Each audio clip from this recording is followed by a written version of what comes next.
Channel guys और फिर से आपका अपने इस परिवार में स्वागत है गाइज। आज की वीडियो में बात करने वाले हैं यूपी SSC एनम 5272 भर्ती।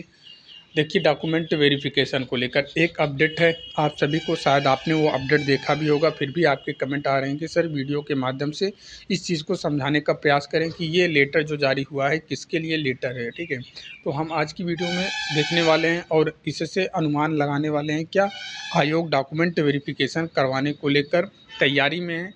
पूरी एक प्रकार से आप ये समझ सकते हो कि आपके लिए थोड़ा बहुत रुझान आ रहा है। ठीक है, डीवी को लेकर रुझान आ रहा है, बट डीवी की उम्मीद आप जुलाई के महीने में ही लेके चलें। ठीक है, मैं बार बार बोल रहा हूँ, डॉक्यूमेंट वेरिफिकेशन आप जुलाई के महीने में ही लेके चलें। अभी डॉक्यूमेंट वेरिफिकेशन 6 जून के बाद एक भर्ती का और डॉक्यूमेंट वेरिफिकेशन होगा। ध्यान में रखना है, 6 जून के बाद डॉक्यूमेंट वेरिफिकेशन किसी एक भर्ती का जारी होगा, चाहे वो आपकी भर्ती के अलावा किसी और भी भर्ती का हो सकता है। 6 जून से 6 जुलाई तक किसी एक भर्ती का चलेगा। उसके बाद 6 जुलाई के बाद आपकी भर्ती की बारी आने वाली है डॉक्यूमेंट वेरिफिकेशन। ठीक है, तो आप लोग बिल्कुल भी परेशान हैरान ना हो। अपडेट देख लेते हैं क्या क्या चीज़ें निकल के आ रही हैं सामने, फिर बाकी चीज़ों को बाद में डिस्कस करेंगे। देखिए, ये लेटर जो तैयार किया गया था ये 10 अप्रैल को ही तैयार किया गया था, बट पब्लिश अभी हो रहा है। ठीक है, पब्लिश अभी हो रहा है। लेटर में आप देखेंगे भेजने वाला प्रेषक का नाम लिखा है, सेवा में किसको भेजा गया है, भेजने वाला प्रेषक क्या है, अवर मुख्य सचिव चिकित्सा स्वास्थ्य एवं परिवार कल्याण विभाग उत्तर प्रदेश शासन। ठीक है, सेवा में मिशन निदेशक राष्ट्रीय स्वास्थ्य मिशन उत्तर प्रदेश लखनऊ। अच्छा, मिशन एनएचएम को क्यों भेजा गया है, एनएचएम को क्यों भेजा गया है, सवाल ये भी है ना, ये लेटर एनएचएम को क्यों भेजा गया है। तो एनएचएम को इसलिए भेजा गया है, ये लेटर पहली बात तो संविदा के लिए है। ठीक है, ध्यान रखना, ये लेटर संविदा कर्मचारियों के लिए, संविदा एनएम के लिए है। अच्छा, संविदा एनएम किसके अंतर्गत जॉब कर रही हैं, राष्ट्रीय स्वास्थ्य मिशन के अंतर्गत कर रही हैं। तो ये चीज़ें क्लियर हो गई है किस लिए भेजा गया है। तो यहाँ पे आप देखेंगे संविदा बहन जो काम कर रही हैं, ठीक है, उनके अनुभव सर्टिफिकेट को लेकर यहाँ पे लिखा गया है ना, उत्तर प्रदेश अधीनस्थ सेवा चयन आयोग के विज्ञापन संख्या 11/2024, मतलब ये आपकी भर्ती परीक्षा का नोटिफिकेशन नंबर है।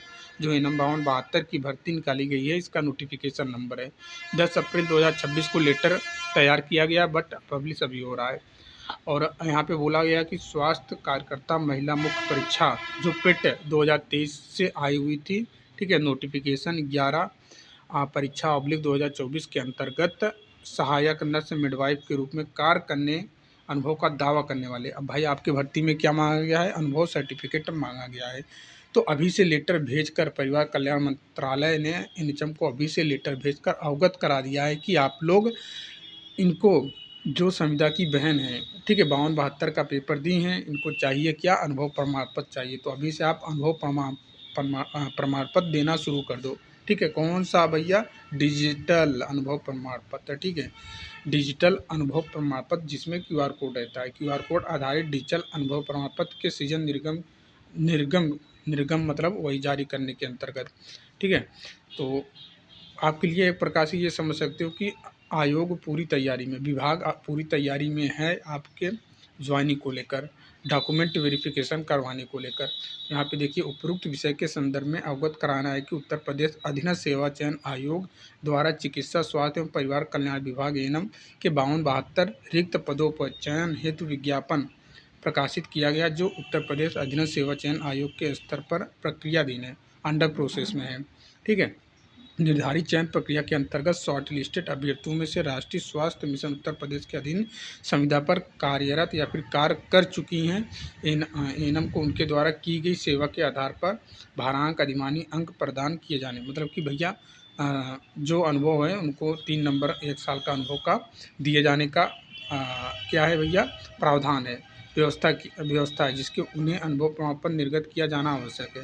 भाई जब है तो अनुभव प्रमाण पत्र चाहिए। तो इस संबंध में मुझे यह कहने का निर्देश हुआ है कि UP nurse midwife axially nurse midwife and health visitor register act 1934 section 26 के प्राविधान के अंतर्गत उत्तर प्रदेश नर्सेस एवं मिडवाइफ काउंसिलिंग लखनऊ में पंजीकृत होने के उपरांत ही राष्ट्रीय स्वास्थ्य मिशन उत्तर प्रदेश संविदा में, ठीक है, राष्ट्रीय मिशन उत्तर प्रदेश में वर्तमान में कार्यरत एवं पूर्व सेवा प्रदान कर चुकी इनम को भारांक एनएचएम के अंतर्गत काट चुकी हैं। ये आप समझ सकते हैं। एक प्रकार से आप समझ सकते हो कि भैया ये क्यूआर कोड जारी करने के लिए लेटर जारी कर दिया गया है।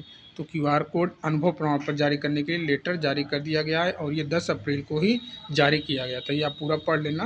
मैं आपको ऐसे ही बता रहा हूँ कि भैया इसमें चीज़ें क्या है। ठीक है, इसमें चीज़ें क्या है, इसमें यही चीज़ें लेटर में बताई जा रही है कि भैया जो भी कैंडिडेट हैं जो संविदा पे काम कर रही हैं उनके अनुभव प्रमाण पत्र जारी, ये देखिए ऐसे अनुभव प्रमाण पत्र रहेगा। ठीक है, जो लोग सोच रहे हैं कि अनुभव प्रमाण पत्र कैसे लगेगा, तो यही, इसके अलावा और भी कोई अनुभव प्रमाण पत्र यहाँ पे इन्होंने दे दिया है। ये क्यूआर कोड रहेगा, इसको स्कैन करेंगे पूरा डिटेल खुल के चला आएगा आपका। ठीक है, नाम रहेगा, ठीक है, ऐसे नाम लिखा रहेगा।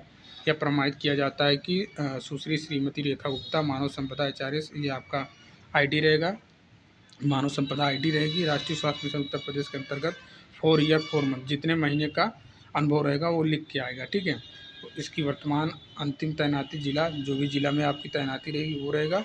फिर यहाँ पे नीचे क्या रहेगा, अनुभव प्रमाण पत्र का फॉर्मेट भी दिया है इन्होंने।